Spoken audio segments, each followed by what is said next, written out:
যে আমরা এই দীর্ঘ 200 বছর ধরে আমরা পুজো করছি। আমাদের সন্ন্যাসীরা তেমনি বেড়ে চলেছে, খুব আনন্দ পাই। আর আমাদের সন্ন্যাসী গতকাল আগুন ভাঙা হয়েছিল, আপনারা হয়তো সব ফেসবুকে সব কিছুই দেখেছেন। প্রচুর আগুন ছিল, এই আগুনের ভিতরে আমার সন্ন্যাসীরা হেরে গেছে। এরা 23 তারিখে ধূপ দিয়েছি আমরা, তারপরে সব উপোস থাকে। আমাদের এই ক্রিয়াকর্মগুলো আমরা করতে হয়। আশা করি আমাদের সন্ন্যাসী এত 200 প্রায় 200 সন্ন্যাসী, কারো আসলে এটা ক্ষতি হয় না।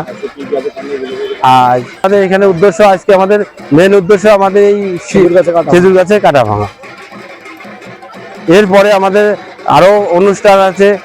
আমাদের সন্ধ্যার সময় কুলের কাটা ভাঙতে হবে, মানে কুল এই গাছেতে উঠে যার যার মতো সন্ন্যাসী ছেড়ে দেবো অন্তর দিয়ে।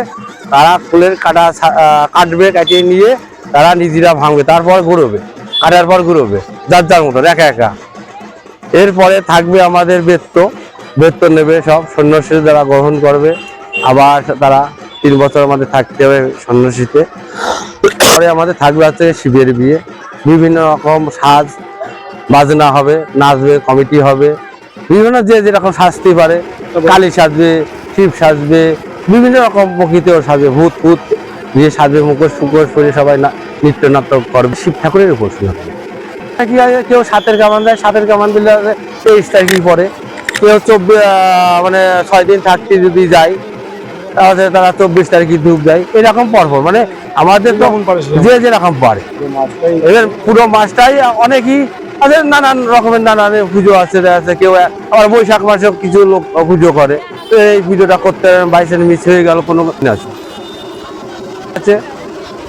সকালবেলা হাজরা ভোগ হবে, শ্মশান থেকে এসে সারা রাত এই হবে, পুজোর পরে 7টার সময় উড়োভোগ হবে। আপনার নাম? আমার নাম প্রহ্লাদ রায়, আমি কালাচাঁদের এক সেবক।